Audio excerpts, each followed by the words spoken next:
I mean, you don't know that I'm going to even do it. You don't know. I may do it. I may not do it. I mean, nobody knows what I'm going to do. I can tell you this, that Iran's got a lot of trouble, and they want to negotiate. And I said, why didn't you negotiate with me before? All this death and destruction. Why didn't you negotiate? I said to the people, why didn't you negotiate with me 2 weeks ago? You could have done fine. You would have had a country. It's very sad to watch this. I mean, I've never seen anything like it. It's so, everyone thought it was going to be the reverse. I didn't think so. And I was telling them, you gotta do something. You gotta negotiate. And at the end, last minute, they said, no, we're not going to do that, and they got hit. Remember 60 days, and then came the 60. 61 is going to become a very famous number. That was one hell of a hit. That first hit, that was one hell of a hit. Not sustainable, to be honest. That's where it ended. It ended on the first night. Yes. Is it too late, though? Do you think it's too late to now? Really, nothing's too late. The only thing too late is Powell. Powell's too late. Too late, Powell. Have the Iranians reached out to you, Mr. President? What? Have the Iranians reached out to you? Yes. And what did they say? I said it's very late. I said it's very late to be talking.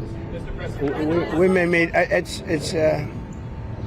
I don't know. There's a big difference between now and a week ago, right? Big difference. You said we may meet. Israel said we may meet.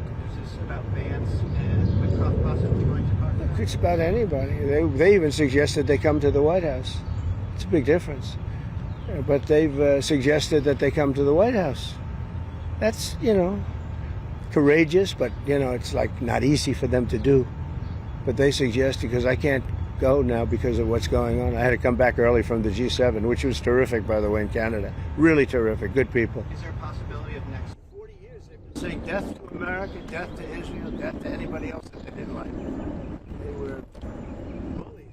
Well, you know what it is. Unconditional surrender. Two very simple words. Very simple. Unconditional surrender. That means I've had it. Okay, I've had it. I give up. No more. Then we go blow up all the all the nuclear stuff that's all over the place there. No, they had bad intentions. For 40 years they've been saying death to America, death to Israel, death to anybody else that they didn't like.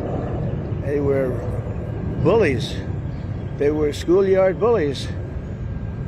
And now they're not bullies anymore, but we'll see what happens. Look, nothing's finished until it's finished. War is very complex. A lot of bad things can happen. A lot of turns are made. So I don't know. I wouldn't say that we won anything yet. I would say that we sure as hell made a lot of progress. And we'll see. The next week is going to be very big. Maybe less than a week. Maybe less.